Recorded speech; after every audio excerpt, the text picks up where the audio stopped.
আমি note of dissent দিতে পারি, সেটা উনি সারেন্ডার করলে কি হবে, সারেন্ডার না করলে কি হবে, সারেন্ডার করার মতো জায়গা আছে কিনা, ছোটখাটো হোক জটিল হোক, একটা সমস্যা আমি অন্তত দেখছি। সেটা যদি গভর্নমেন্ট শক্তভাবে এখন থেকেই ট্যাকল করার অবস্থায় না যায়, তাহলে একটু দেশের মধ্যে বিশৃঙ্খল অবস্থা আবার হবে। তাহলে আজকের আমাদের জিরো সাম গেম শোতে আলোচনা করব। আমাদের সাথে আলোচনায় অংশ নিচ্ছেন সাবেক সেনা কর্মকর্তা, অন্তর্বর্তীকালীন সরকারের সাবেক উপদেষ্টা, সাবেক নির্বাচন কমিশনার doctor M Sakhawat Hossain. Doctor Sakhawat Hossain, আপনাকে আমাদের আলোচনায় স্বাগত। আমি ভূমিকাতেই অনেকগুলো বিষয় বলে ফেলেছি, তো আপনার জন্য এখন আমি শুরু থেকেই শুরু করতে চাই, যেটা দিয়ে শুরু করেছিলাম, সংবিধান সংশোধন প্রক্রিয়া নিয়ে যে রাজনীতি শুরু হয়েছে, এই রাজনীতির গতিপথ কোন দিকে যাবে। আপনার আলোচনার সুবিধার্থে আমি একটা ইনফরমেশন আপনাকে দিয়ে রাখতে চাই। 2011 সালে যখন সংবিধান সংশোধন করা হয়, তৎকালীন আওয়ামী লীগ সরকারের সময়ে, তখন এরকম একটা বিশেষ কমিটি গঠন করা হয়েছিল। তখন প্রধান বিরোধী দল বিএনপির কাছ থেকেও তার সদস্য হিসেবে নাম চাওয়া হয়েছিল। তখন তারা সেই কমিটিতে অংশ নেয়নি। এবারও কি সেই ঘটনারই পুনরাবৃত্তি ঘটতে যাচ্ছে কিনা? ধন্যবাদ মিস্টার লিটন, অনেকদিন পরে দেখা। আপনি পত্রিকায় ছিলেন, এখন পত্রিকা থেকে একটি অন্য মিডিয়ামে আসছেন। প্রথমবার আমিও পত্রিকার সাথেও আছি, আমাদের পত্রিকারই এটা আরেকটা মিডিয়াম। ও আচ্ছা, পত্রিকা, সরি, হ্যাঁ, বিজনেস স্ট্যান্ডার্ডে জি আরেকটা ভার্সন। তবে আমি কখনো এতে অ্যাপিয়ার করি নাই, এই প্রথম। সেই সুবাদে আপনাকে, আপনার কলা কৌশলী এবং দর্শক ও শ্রোতাদের শুভেচ্ছা। আপনি যে প্রশ্নটা করেছেন, আর আমি একটু যদি পিছনে আমার আন্ডারস্ট্যান্ডিং এ যাই, এই পরিস্থিতিটা কেন হলো? এই পরিস্থিতিটা হয়েছিল 2024 সালের 5ই অগস্টের পরে, যখন একটা সরকার কোলাপস করেছিল আন্দোলনের মুখে। এবং তখন ওই সরকারের মেয়াদ ছিল কিন্তু 2029 সাল পর্যন্ত, যদি if I am not wrong. 24 election হয়েছিল 29 সাল পর্যন্ত। তো একটা গভর্নমেন্ট যখন চলে গেল এবং একটা সরকার গঠিত হলো উইথ দ্য কনস্টিটিউশন, এখন সেটা নিয়ে অনেক ডিবেট হতে পারে, কনস্টিটিউশন কেন ছিল, কেন ছিল না, কেন কনস্টিটিউশন যে অ্যাপ্রোভেট করা হয়নি, সেটা অনেক বড় আলোচনা, এবং সেই আলোচনার মধ্যে নাই গেলাম। সো কনস্টিটিউশন একটা প্রিভেল করেছিল, এবং সেখানে আন্দোলনটা ছিল বাংলাদেশের আমূল পরিবর্তন, বাংলাদেশের সিস্টেম পলিটিক্স এর আমূল পরিবর্তন, এবং যে কারণে অন্তর্বর্তীকালীন সরকার করা হয়েছিল। এবং অন্তর্বর্তীকালীন সরকারের প্রধান অন্যতম দায়িত্ব ছিল একটা সংস্কার করে, সংস্কারের মাধ্যমে কিছু পরিবর্তন এনে তারপর একটা সরকার গঠনের ব্যবস্থা করা। মিনওয়াইল এটা কে করবে?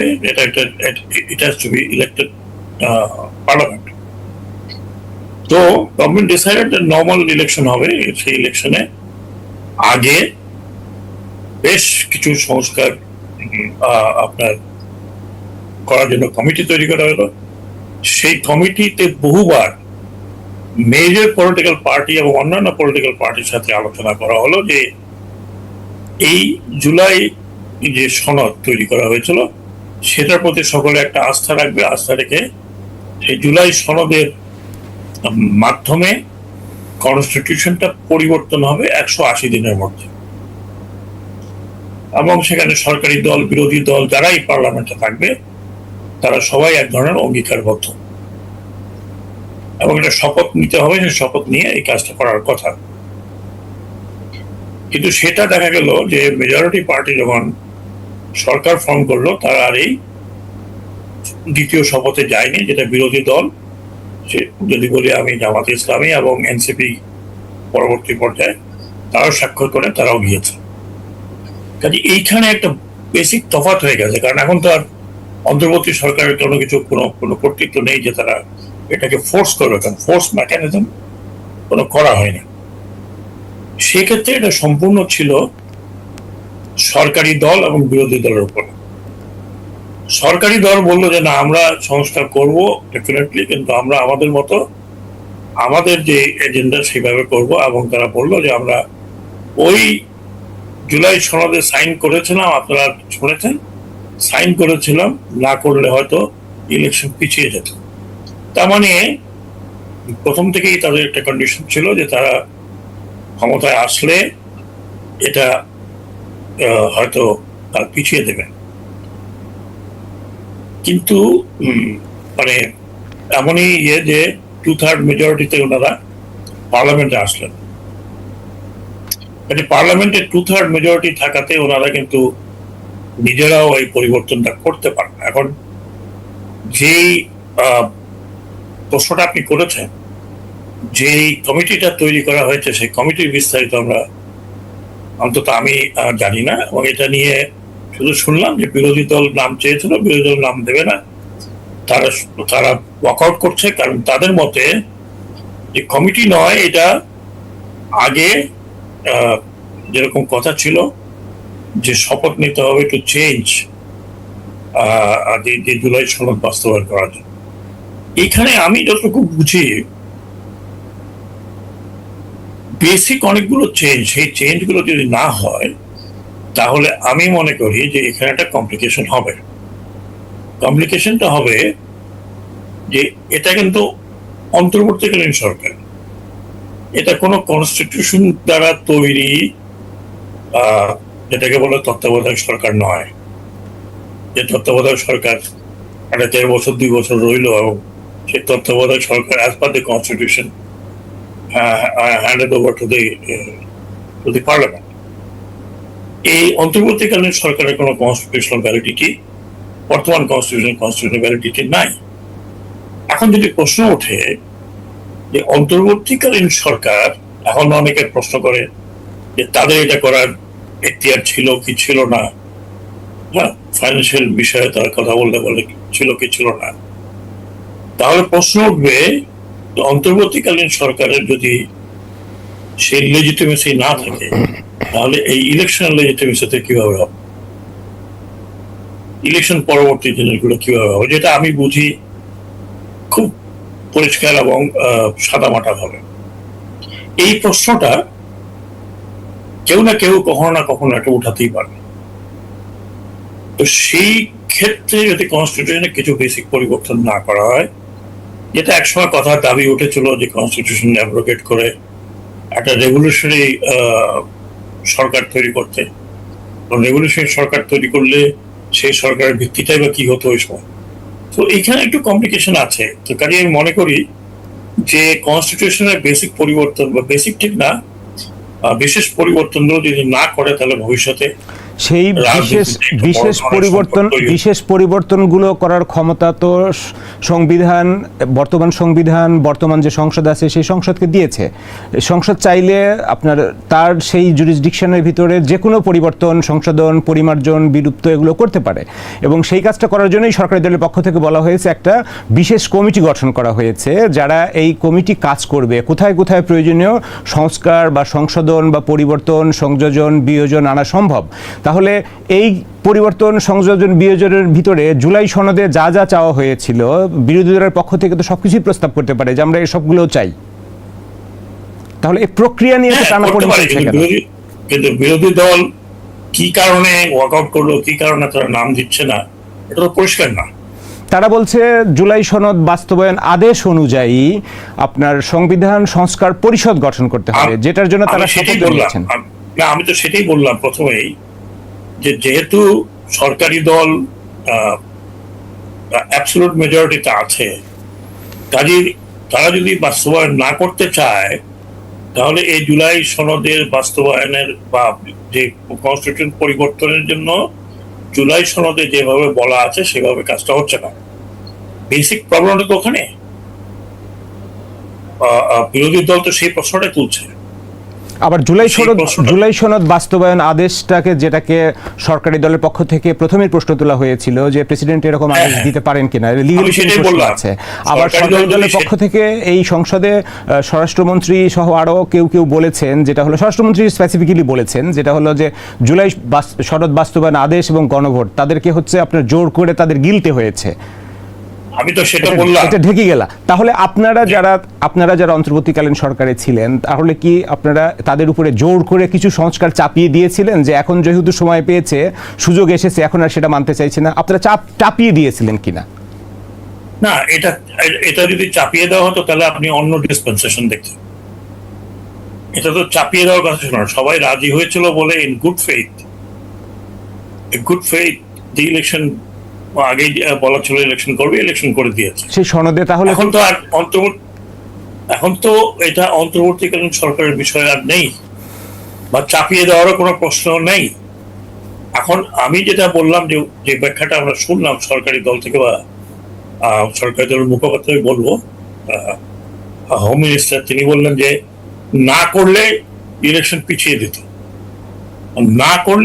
দিত, তো সেই কন্ডিশন তো তখন ওনারা বলেন নাই যে আমরা এখন সাইন করতেছি, নাহলে ইলেকশন পিছিয়ে দেবেন। ওনারা তো জুলাই সনদের অনেকগুলো মানে বিষয়টা আমি বলি আপনাকে, যতটুকু আমি বুঝেছি, এটা নিয়ে আমি বিশদ তর্ক করতে পারবো না, কারণ আমার এই জায়গাতে কনস্টিটিউশন এখানে জ্ঞান সীমিত। আমি শুধু এইটুকু বলবো যে বিষয়টা খুব যে আপনার হৃদয়গ্রাহী তা নয়।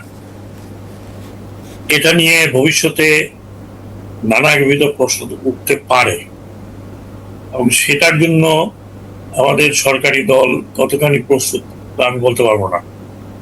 কিন্তু এই কথা বলা যে জুলাই সনদের দস্তখত করেছে এই কারণে যে ইলেকশনটা করানোর জন্য, এটা বলা তো আমার মনে হয় না যে সরকারের নতুন একটা গভর্নমেন্ট, সবাই অনেক আশাই সরকারের উপর, অনেক আশাই এটা যে অতীতকে ভঙ্গ করে নতুন পথে যাত্রা করবে। সেরকমই জনাব তারেক রহমান প্রধানমন্ত্রীর কথাবার্তাতে সেরকমই বোঝা গিয়েছিল। কাজে এটা ওনাদের জন্য খুব একটা ভালো হবে আলটিমেটলি। অলরেডি বিরোধী দল এবং যারা এনসিপি, যারা এই অগ্রগামী সৈনিক ছিল জুলাই আন্দোলনে, তাদের মধ্যে এক ধরনের বিরোধ জমেছে। এটা আমার মনে হয় ভালো লক্ষণ বলে মনে করি না। তাহলে এই বিরোধের রাজনীতি কি আগের যে রাজনৈতিক সংস্কৃতি ছিল, কনফ্রন্টেশনাল কালচার, সেই কালচারের দিকে? ওরকম কনফ্রন্টেশনাল হয়তো হবে না। বিরোধী দল আগে থেকে বলেছে তারা কোনো ওই ধরনের কোনো কনফ্রন্টেশনে যাবে না, কিন্তু আমি যেটা ফোর্সি করছি সেটা হচ্ছে আপনি একটা বৃহৎ দল কিন্তু মোরলেস আন্ডারগ্রাউন্ডই বলেন, এখন তাদের কর্মকাণ্ড নিষিদ্ধ হয়েছে। এদের মধ্যে যে লোকজন এটা নিয়ে একটা বড় ধরনের হইচই করবে না বা সুবিধা নেবে না, এরকম গ্যারান্টি তো কেউ দিচ্ছে না। এই যে দেখেন ছাত্ররা বেরোলো, এখানে কি সব ছাত্ররা আছে, এদের পিছনে কিছু অন্যান্য শক্তি আছে, তো আমরা বলতে পারছি না এটা কোন জায়গায় গিয়ে ঠেকবে, তাও তো বলতে পারছি না। কাজেই এই অবস্থাতে, ফ্রেজাইল অবস্থাতে, আমি মনে করি আমার ক্ষুদ্র জ্ঞানে যেটা বলে, সরকারকে বা গভর্নমেন্টকে এখনো স্টেবিলাইজ না হওয়া পর্যন্ত এমন কোনো কন্ট্রোভার্সিয়াল কিছুর মধ্যে যাওয়া উচিত হবে না যেখানে অন্যরা সুযোগ নিতে পারে। আপনি যেটা কন্ট্রোভার্সিয়ালের কথা বলছিলেন, জুলাই সনদের অনেকগুলো ধারাতে আপনার যেটা প্রস্তুত করা হয়েছিল, বিএনপির নোট অফ ডিসেন্ট ছিল। বিএনপির পক্ষ থেকে দাবি করা হয়েছিল যেসব বিষয়ে সবাই একমত আছে সেগুলো হচ্ছে আপনার গণভোটে যাক বা সংবিধান সংস্কারের মাধ্যমে সেগুলো করা হবে, বাট তাদের নোট অফ ডিসেন্টগুলোকে উপেক্ষা করে সে সব প্রস্তাবকেই তো গণভোটে দিয়ে দেওয়া হয়েছে। না, আপনিও জানেন নোট অফ ডিসেন্ট যদি মেজরিটি না দিয়ে না হয়, নোট অফ ডিসেন্টেও যদি মেজরিটি না হয়, আমি নোট অফ ডিসেন্ট দিতে পারি, সেটা আমার মতামত, কিন্তু মেজরিটি যদি অ্যাপ্রুভ করে থাকে সেখানে আমি মনে করি যে হুবহু না হয় সেখানে একটা কম্প্রোমাইজ হতে পারে। এখন পার্লামেন্ট আছে, পার্লামেন্ট সার্বভৌম, পার্লামেন্টে 350 জন পার্লামেন্টেরিয়ান আছেন এবং সেখানে অপোজিশন আছে, সেখানে সরকারি ট্রেজারি বেঞ্চ আছে। সেই কমিটি তৈরি করে যদি সেখানে মনে করা হয় যে নোট অফ ডিসেন্ট যেটা দিয়েছে সেটা তখন দিয়েছে, এখন সেটা ভ্যালিড আর থাকবে কি থাকবে না এগুলো আলোচনার মাধ্যমে যদি আসে, তাহলে সব নোট অফ ডিসেন্টই যে একতরফা ভাবে ওইটাই আমার মানতে হবে এমন তো কোনো কথা নেই। আমরা ডেমোক্রেসিতে কি দেখি, আমরা তো মেজরিটি দেখি। আর যেখানে সরকারের মেয়াদ কাল রয়েছে কমপ্লিট 5 বছর, সেখানে 6 মাস 8 মাসের মধ্যে কন্ট্রোভার্সি করলে তো, আমি তো যেটা বললাম, এই কন্ট্রোভার্সির ফায়দা তো অন্যরা নিতে পারে। তো সেই জায়গাতে আমার মনে হয় যে সরকারি দল এবং বিরোধী দল একটা কম্প্রোমাইজ আসা উচিত। আপনি যেমন বলছিলেন একটা আন্ডারগ্রাউন্ড পার্টির কথা, যে পার্টির কার্যক্রম নিষিদ্ধ আছে, কয়েকদিন আগে সেই পার্টির আমি আন্ডারগ্রাউন্ড ঠিক ওভাবে বলি নেই, আসলে অলমোস্ট, কারণ নিষিদ্ধ করে দেওয়ার পরে যদি কোনো অ্যাক্টিভিটি করে সেটা তো আমরা ধরে নেই যে এটাকে বেআইনি কাইন্ড অফ আন্ডারগ্রাউন্ড বলতে পারি আমি, যে তার সারফেসে করার তাদের ক্ষমতা কি বলে আপনার পারমিশন নেই, তলে তলে যেটা করছে সেটাই মিন করেছে। সেই দলে আওয়ামী লীগের সভানেত্রী যিনি 2024 সালে 5ই আগস্ট পদত্যাগ করে দেশ ছেড়ে ভারতে আশ্রয় নিয়েছেন, গত সপ্তাহে বা কয়েকদিন আগের একটা ইন্টারভিউয়ে উনি ঘোষণা দিয়েছেন ডিসেম্বরে দেশে ফিরবেন। তার দেশে ফেরার বাস্তবতা কতটুকু, নাকি এটা শুধু তার পলিটিক্যাল স্টান্ট? ওনার তো কোনো সিটিজেনশিপ বাতিল হয়নি, হয়েছে সিটিজেনশিপ বাতিল, ওই যাই না পাসপোর্ট বাতিল হয়ে থাকলে থাকতে পারে। এখন উনি একটা দলের নেত্রী, অনেক বছর এদেশের ক্ষমতায় ছিলেন, একজন বড় দলের নেত্রী যেটা বললাম।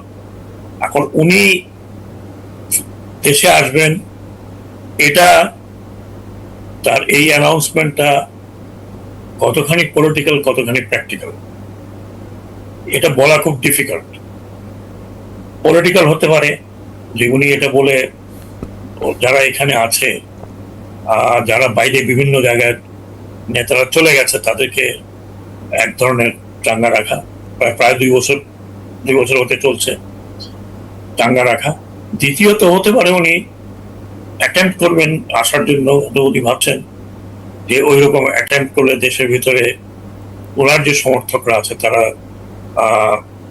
উঠে দাঁড়ালে সরকারের পক্ষে একটা সমস্যা সৃষ্টি হবে। সেই সমস্যার গভর্নমেন্ট কিভাবে সমাধান করবে, কি হবে, এটা ওনার হয়তো একটা চিন্তাধারা থাকতে পারে। থার্ড সিচুয়েশনে যেটা আমি মনে করি, যেটা অনেকে বলছে, অনেকে মানে অনেক বিশ্লেষক, ভারতীয় বিশ্লেষকরাই বলছেন যে এমনও হতে পারে যে ভারতের তরফ থেকে ওনার উপর একটা চাপ আছে যে উনি যাতে ফিরে যান। এখন যারা আইন বিশারদ তারা বলতে পারবেন যে ওনার এইভাবে ফেরা আইনগত কিনা, বা কারণ উনি অলরেডি অ্যাকিউজড হয়েছেন, ওনার বিরুদ্ধে রায় হয়েছে, মৃত্যুদণ্ডে দণ্ডিত হয়েছেন, তারপর আবার একটা যাবজ্জীবন আছে বোধ হয়, আরো কি যেন আছে। তো সেই ক্ষেত্রে উনি একজন আদালতের চোখে উনি পলাতক আসামি, ওনাকে পাওয়া যায়নি, উনি বলছেন উনি সারেন্ডার করবেন। তো সেই ক্ষেত্রে আইন কি বলে, আইনি ভাবে উনি সারেন্ডার করলে কি হবে, সারেন্ডার না করলে কি হবে, সারেন্ডার করার মতো জায়গা আছে কি নাই, এইগুলোর উত্তর তো আপনি আমার মনে হয় যে আইন বিশেষজ্ঞদের কাছ থেকে নিতে পারেন। কিন্তু আমি অবজারভেশন হিসেবে বলতে পারি যে আসবেন কি আসবেন না ওটা আমি তো নিশ্চিতভাবে বলতে পারবো না, কারণ এর আগেও উনি বেশ কয়েকবার বলেছেন। এখন ওনার ইচ্ছা যদি উনি আসতে চান, তাহলে দেশের ভিতরে একটা ছোটখাটো হোক জটিল হোক একটা সমস্যা আমি অন্তত দেখছি। সেটা যদি গভর্নমেন্ট শক্তভাবে এখন থেকেই ট্যাকল করার অবস্থায় না যায়, তাহলে একটু দেশের মধ্যে বিশৃঙ্খল অবস্থা আবার হবে। তার দলের কি সেই সক্ষমতা আছে এখন?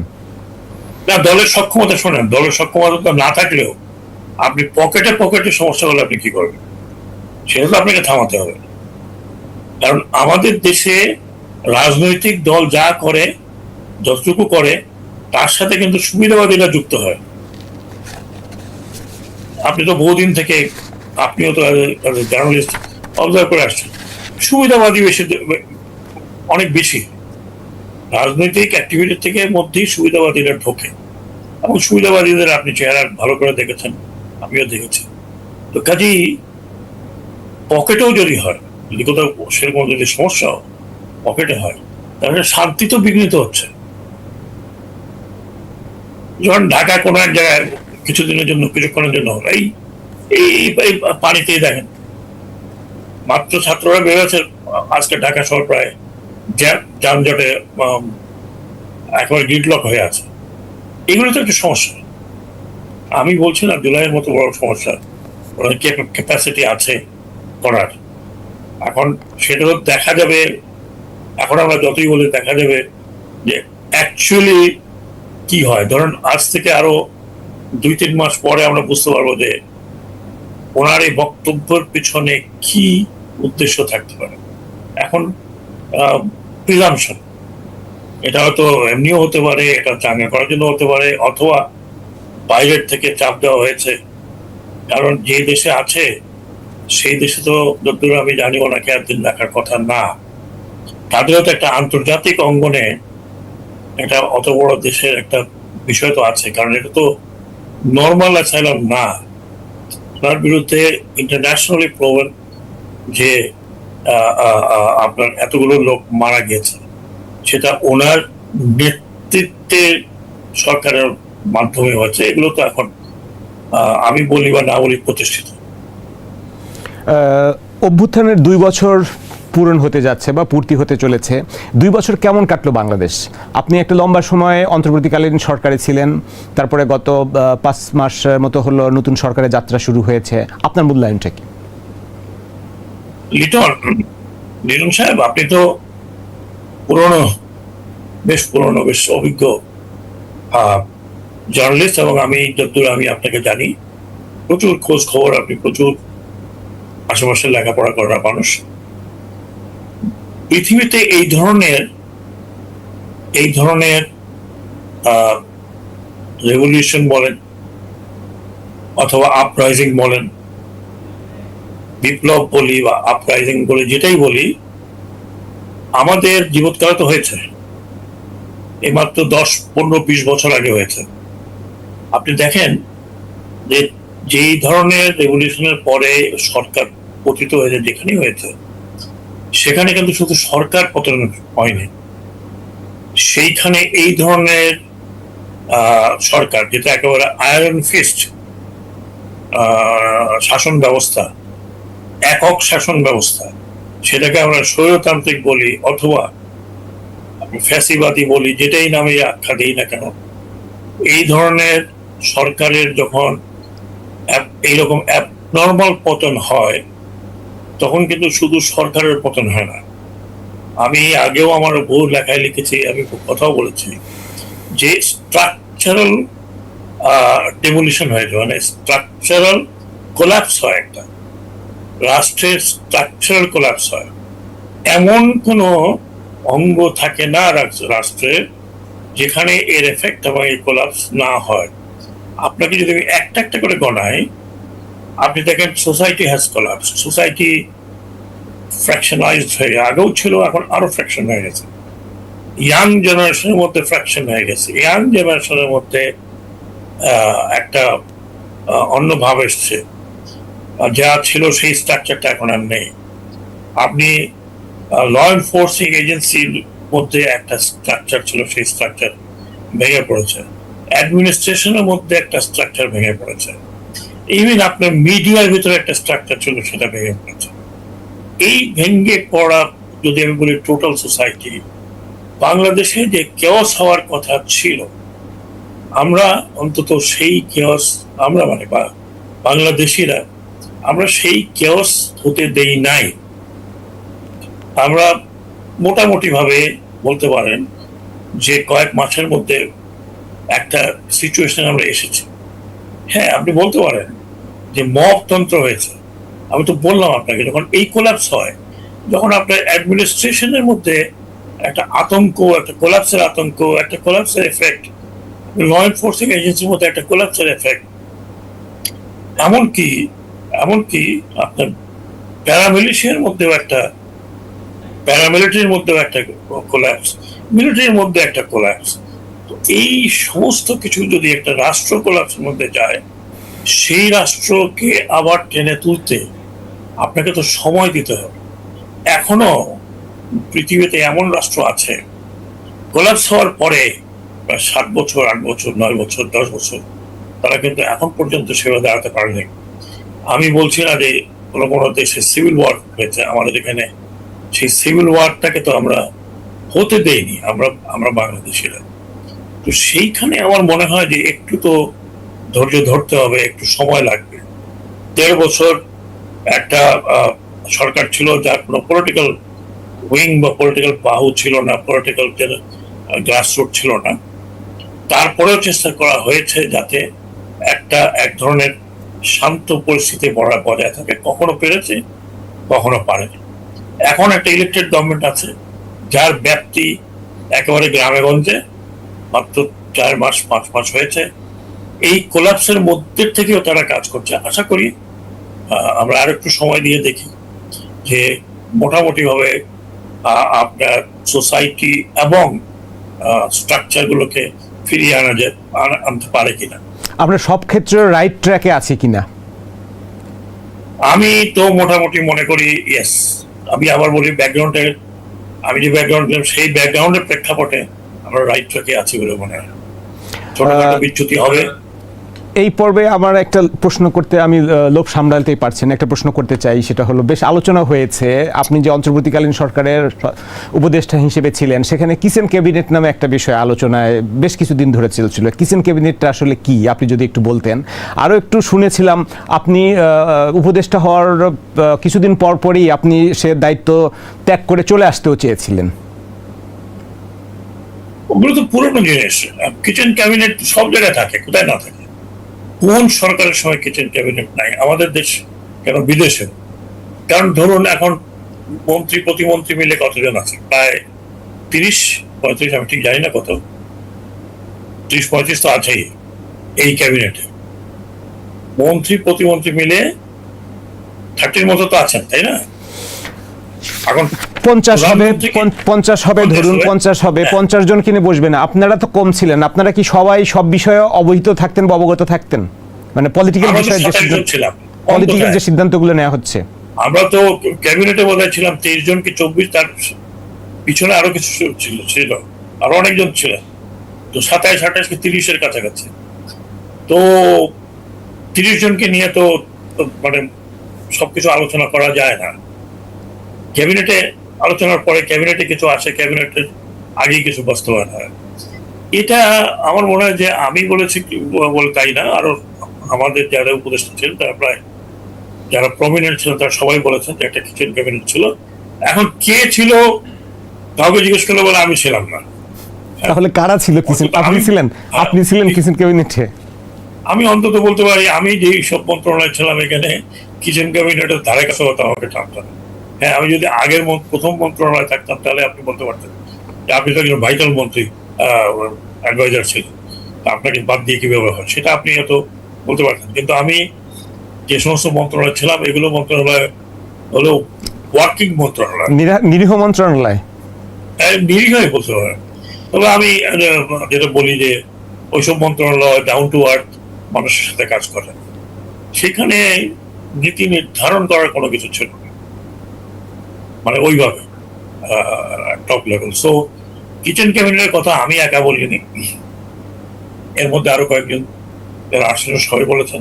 এবং এটা কিচেন ক্যাবিনেট কোনো ইলিগাল জানি না, বাট এটা কোনো একটা কোর গ্রুপ থাকতেই পারে। আমাদেরও কিউরিওসিটি আসলে কোর গ্রুপে কারা কারা ছিল। আপনি ছিলেন না? সেই কোর গ্রুপে কারা কারা ছিল আমি নিজেও জানি না, তাই আন্দাজে আমি 3 জনের নাম দেবো এটা তো ঠিক না। ইভেন আপনি শুনেছেন আমাদের পররাষ্ট্র উপদেষ্টা উনি বললেন যে উনি একবার দেখলেন 7 জনের মধ্যে কারা ছিল উনি দেখেছেন, আমি দেখিনি। আমি কখনো, আমাকে ডাকেও নি, আমাকে যেতেও হয়নি। I did what I did. আপনি একবার পদত্যাগ করতে চেয়েছিলেন এমন খবরও তো পরে আসছে, বা আপনিও বলেছিলেন। আর দায়িত্ব সেটা প্রথম দিকেই যখন স্বরাষ্ট্র মন্ত্রণালয় থেকে আমাকে সরাবার প্রপোজাল চিফ অ্যাডভাইজার দিলেন, তখন আমি বলেছিলাম যে আমি বেটার দ্যাট আই লিভ, এবং আমি ছেড়ে দেওয়ার জন্য উদ্যোগও নিয়েছিলাম যে I just get out and পরে একটা লিখিত দিব, যেটা ওনার অনুরোধে আমি আর করতে পারিনি, কারণ তখন ক্যাবিনেটটা মাত্র ফর্ম হয়েছে, বোধহয় 2 সপ্তাহ হয়নি। আপনাকে কি 9 কারণ থেকে ব্যাখ্যা 10 দিন। আপনাকে কি কারণ ব্যাখ্যা করা হয়েছিল? আপনাকে কি কারণ জানানো হয়েছিল? কারণ বলেছিল যে আমার কোনো একটা উক্তি নিয়ে খুব সরগরম হয়ে গেছে সবাই, বিশেষ করে তৎকালীন কি দল বলবো, বিরোধী দল বলবো বা সম্পূরক দল, এবং কিছু কিছু ছাত্ররাও আমার কথা সম্পূর্ণটা তারা না শুনে, অথবা আমার কথা এমন সময় হয়েছে যে সময় হওয়া উচিত ছিল না। আমি তো মি, আমি খুব ভিতরে যা আসে তাই বলি। পরে আমি শিখলাম যে ডিপ্লোমেসি করে কথা বলতে, এর আগে তো কখনো বলি না। ইভেন আওয়ামী লীগের কতগুলো বছরের মধ্যে তো বলিও নেই, লিখিও নেই। তো ওটা হয়তো তখন একটু সবার রক্ত গরম ছিল, হইচই করেছিল, ওইটি হয়তো ব্যাকগ্রাউন্ড হতে পারে। আর তার পিছনে হিডেন ব্যাকগ্রাউন্ড কি আছে সেটা এখন অনেকে অনেক কথা বলে, আই হ্যাভ নো আইডিয়া। প্রায় 2 বছর পরে সেই বক্তব্যটাকে এখন আপনি কিভাবে বিশ্লেষণ করেন, যে মন্তব্যটা কমেন্টটা করেছিলেন? আমি যে কমেন্টটা করেছিলাম সেটা কিন্তু পুরোটা কেউ শুনেনি।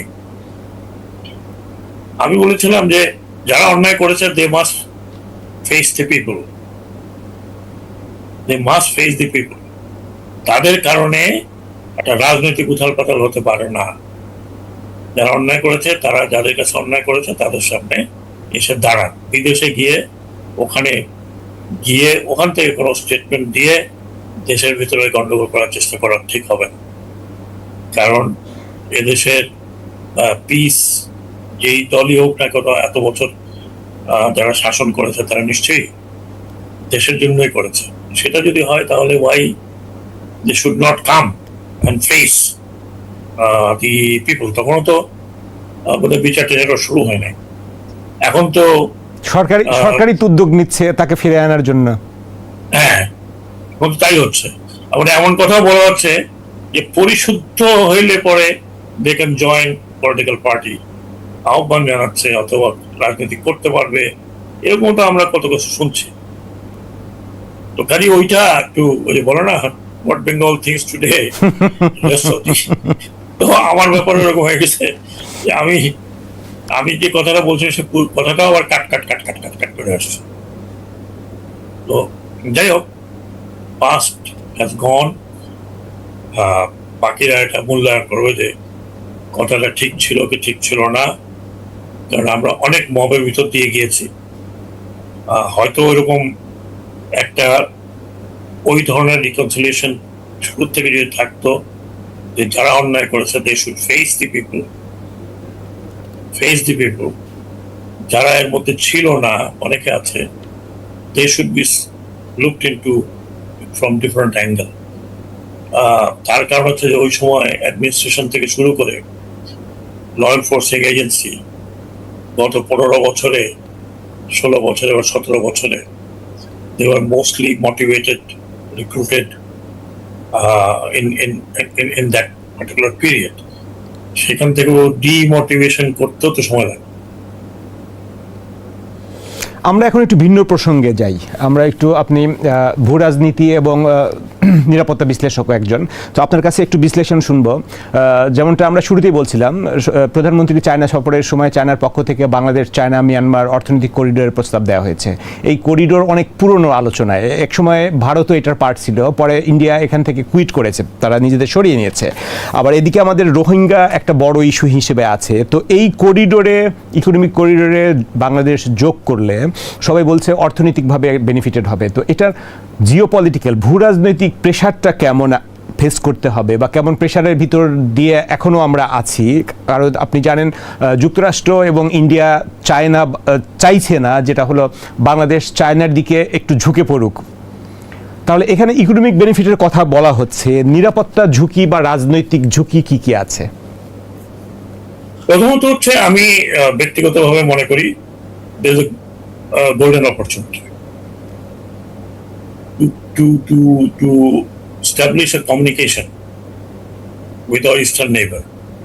এবং আমরা যে চেষ্টা করছি আসিয়ানের সাথে যুক্ত হওয়ার চেষ্টা চলছে, অন্তর্বর্তীকালীন সরকার সময়ও যথেষ্ট চলছিল। মালয়েশিয়াকে বলা হয়েছিল একটু আমাদের জন্য কাজ করতে, মালয়েশিয়ান প্রাইম মিনিস্টার এসেছিলেন, ওখানে কথা হয়েছে যতটুকু আমি জানি। আর কাজেই এটা কমিউনিকেশন বা কানেক্টিভিটির জন্য ইটস এ গুড ইনিশিয়েটিভ। আপনি এর আগে যেটা হয়েছিল, আমি আমার আর্টিকেল লিখেছিলাম বিসিআইএম তো ভারতের উদ্যোগও অনেক যথেষ্ট ছিল, এবং আমাদের এখান থেকে কলকাতা হয়ে ঢাকা হয়ে সেটা সিলেটের মধ্যে দিয়ে, আসামের মধ্যে দিয়ে, আপনার মিজোরামের বা অরুণাচলের মধ্যে দিয়ে রাস্তাটা যাওয়ার কথা ছিল, বা মিজোরামের মধ্যে দিয়ে যাওয়াটা কথা ছিল। বিসিআইএম এটা নিয়ে কয়েকটা মিটিংও হয়েছিল, যেটাকে কুনমিং ইনিশিয়েটিভ বলা হয়। বলতেন সবসময়। হ্যাঁ, তো সেটা তো ইন্ডিয়ার কানেকশন ছিল। এখন সেটা যখন চীনের president Xi Jinping BRI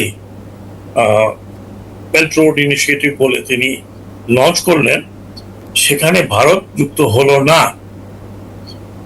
Bangladesh যুক্ত হলো 2016 সালে। এবং ওই সময় বিআরআই ঘোষণা করার পরে ভারত আর বিসিআইএম এর ভিতরে কোনো ইন্টারেস্ট দেখালো না, বরং তারা দুইটা প্রকল্প নিল মিয়ানমারের সাথে। একটা ছিল কালাদান প্রজেক্ট, বহুল আলোচিত।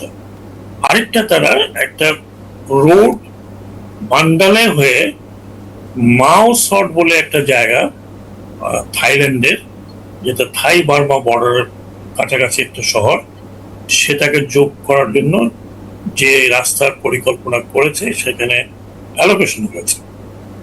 তো কাজী ভারত কিন্তু একটা রোড তারা নিয়ে যাচ্ছে। দ্বিতীয়ত হচ্ছে ভারত কিন্তু অন্যতম বৃহৎ business partner, trading partner with China. চায়নার সাথে ইন্ডিয়ার যে বিজনেস আছে বা যে ইকোনমিক লেনদেন আছে, এটা অনেক বড় ইকোনমিক লেনদেন then compare to Bangladesh Pakistan মিলিয়ে। এটা হয়তো আপনি চেক করে দেখতে পারেন। এখন ভারতের মতো দেশ, এত বড় পাওয়ারফুল একটা কান্ট্রি, তারা যদি মনে করে যে বাংলাদেশ চীনের সাথে এই ইকোনমিক করিডোর অথবা Mongla port, even Teesta project দিলে তাদের ক্ষতি হবে, সিকিউরিটি থ্রেট হবে, তাহলে আমার কিছু বলার নেই। India fourth largest, fourth or fifth powerful country militarily. Bharat তার ওই 62 অবস্থায় নেই, কিন্তু 62 একটা সাইকোলজি হিসাবে ইন্ডিয়ার যারা decision maker, foreign policy maker, এবং এমনকি যারা আপনার সিকিউরিটি এক্সপার্টস, তাদের মধ্যে including arm forces, 1962 is a psychological issue যেটা ইন্ডিয়ার সব পলিসির ভিতরে আছে।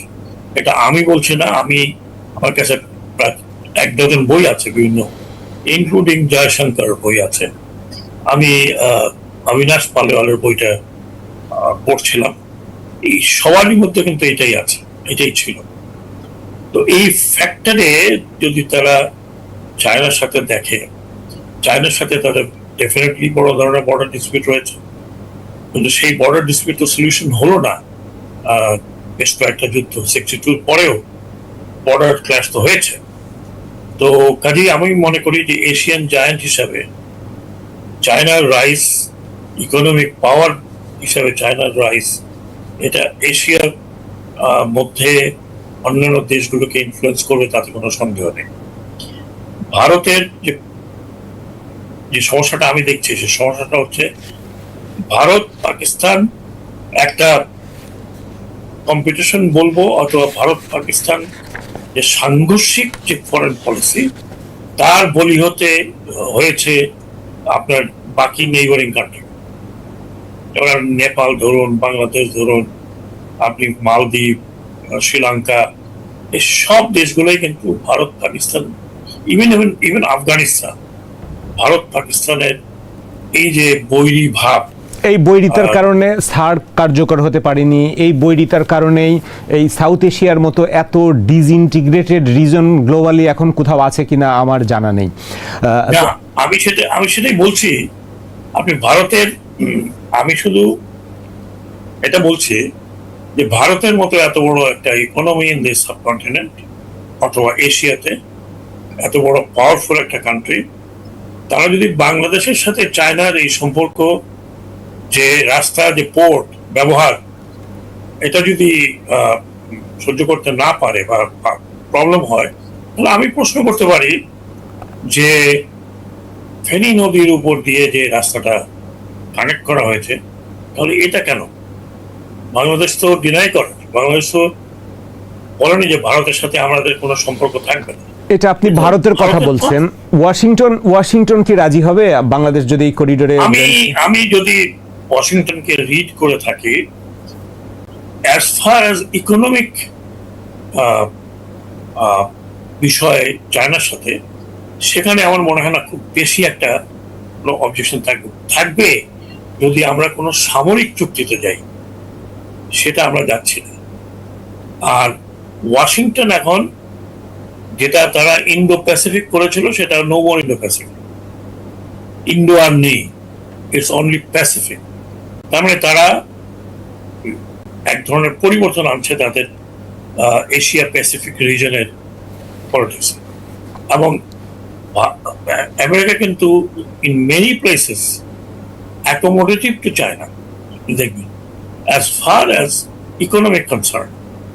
হ্যাঁ, আমরা যদি এখন তার সাথে একটা চুক্তি করি, সেই চুক্তিতে আমরা যদি বলি যে চাইনিজদের সাথে আমাদের একটা চুক্তি হয়, সেই চুক্তিতে আমরা ওয়েস্টার্ন কান্ট্রিগুলোকে ভিড়তে দেব না, বা we have nothing to do with America, with nothing to do with other countries, সামরিকভাবে, সেটা তো না। সামরিক অঙ্গনেও আজকে শুরু থেকেই এ পর্যন্ত আমেরিকার সাথে যে ধরনের আমাদের ট্রেনিং এবং অন্যান্য বিষয়গুলো, এক্সারসাইজ বিষয়গুলো চলছে, সেটা তো আমরা চীনের সাথে এখন পর্যন্ত কোনো ওই ধরনের সামরিক এক্সারসাইজ বাংলাদেশে হয়নি। এটি বাংলাদেশের উন্নতির জন্য। আর এখন যেটা বলি আপনাকে, আমার ক্ষুদ্র অভিজ্ঞতা, এখন কিন্তু ইন্টারন্যাশনাল ইনভেস্টমেন্ট ইজ অল সমুদ্র কেন্দ্রিক, পোর্ট কেন্দ্রিক। আপনি দেখবেন বড় বড় ইনভেস্টমেন্ট যেগুলো প্রপোজাল দেওয়া আছে বাংলাদেশ, সেগুলো কিন্তু পোর্ট ব্যবহারে। কাজে পোর্ট আপনি তৈরি করছেন, মাতাবাড়ির মতো এত বড় জায়গা ঠিক সমুদ্র বন্দর তৈরি করছেন, আপনি বে টার্মিনালের তৈরি করছেন, আপনি লালদিয়া তৈরি করছেন, আপনি চিটাগংয়ের ক্যাপাসিটি বাড়ানোর চেষ্টা করছেন, মংলা পোর্টকে আরো সম্প্রসারণ করার চেষ্টা করছেন, ইপিজেড গুলো তৈরি হচ্ছে, চাইনিজ ইপিজেড আনোয়ারাতে, চাইনিজ ইপিজেড বাংলাতে। আপনি তাদেরকে অ্যাক্সেস দেবেন না এগুলো নিয়ে যাওয়ার জন্য, either by by by by by sea or by road? China তো ভারতকেও বলেছে টু জয়েন, যে রাস্তা আমি বললাম মান্দারে যাচ্ছে। এখন যে করিডোরের কথা বলা হচ্ছে, সেই করিডোর তো রাখাইন হয়ে যাবে। রাখাইনের সর্বশেষ যে অবস্থা, রাখাইনের যে অস্থিতিশীল অবস্থা, এবং রাখাইন থেকে উচ্ছেদকৃত 1 মিলিয়নের বেশি রোহিঙ্গা বাংলাদেশে এখনো আপনার রিফিউজি ক্যাম্পে দিনাতিপাত করছে। রোহিঙ্গা ইস্যু এইখানে কোন ইম্প্যাক্ট ফেলবে কিনা? আরেকটা তথ্য আপনাকে বলে রাখি, গতকাল বাংলাদেশ সরকার রোহিঙ্গা বিষয়ক জাতীয় কর্মকৌশল প্রণয়ন কমিটি গঠন করেছে, যেটার নেতৃত্বে আছেন প্রধানমন্ত্রী নিজেই। প্রধানমন্ত্রীর নেতৃত্বে 11 সদস্যের একটা কমিটি গঠন করেছে। তারা রোহিঙ্গা প্রত্যাবাসনের কৌশল, স্ট্র্যাটেজি নির্ধারণ করবে। না, সেটা তো আমাদের তরফ থেকে, কিন্তু চায়না, আপনাকে এটা বুঝতে হবে, বা আপনি ভালো করে জানেন, আমারও যতদূর লেখাপড়া যত সামান্য যা আছে, আমার নিজস্ব অনেকগুলো আর্টিকেলও লেখা আছে।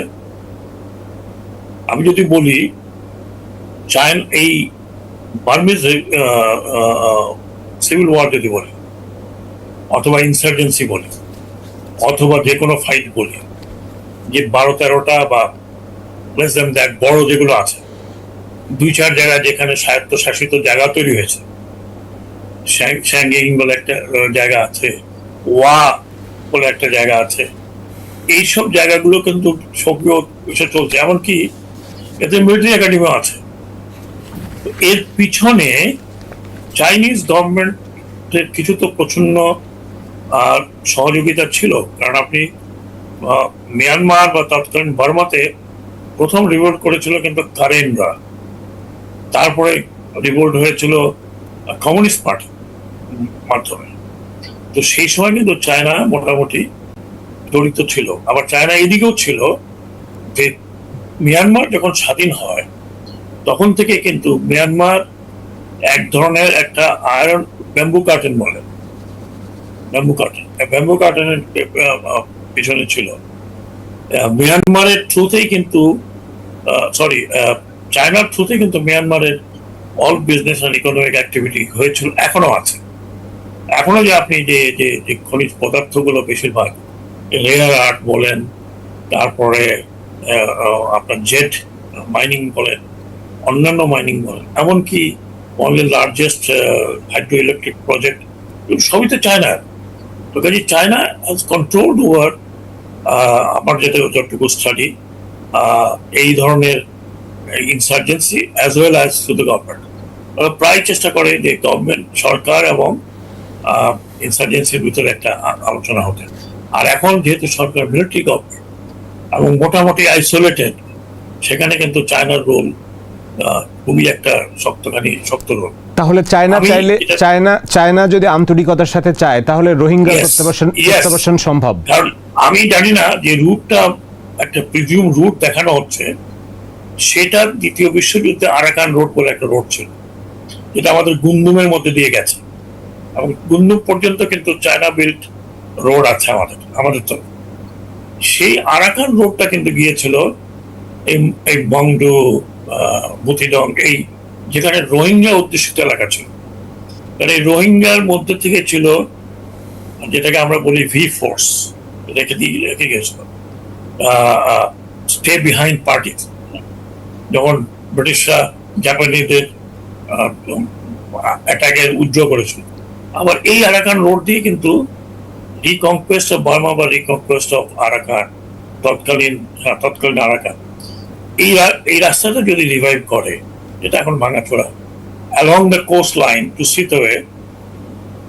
সিতোয়ে থেকে ইট গোজ টু মান্ডালে, তাহলে এখানে রোহিঙ্গা অধ্যুষিত এলাকা দিয়েই কিন্তু এই রাস্তাটা যাবে। এবং সেই জায়গাতে চায়না যদি চায় আরাকান আর্মির সাথে, আমি জানি না আমাদের অতীত সরকার, বর্তমান সরকার বিহাইন্ড দ্য সিন আরাকান আর্মির সাথে কোনো যোগাযোগ আছে কিনা, যে কমিটি তৈরি করেছে সেই কমিটি বলতে পারবে। ইন দ্যাট কেস আমি মনে করি যে চাইনিজ ইন্টারেস্টে রোহিঙ্গা ইস্যুটাকে সিরিয়াসলি চায়না দেখবে, আমার খুব একটা সন্দেহ আছে বলে মনে করি। বাংলাদেশেরও উচিত তাহলে বিষয়টাকে সিরিয়াসলি সামনে নিয়ে আসা। আবার এটা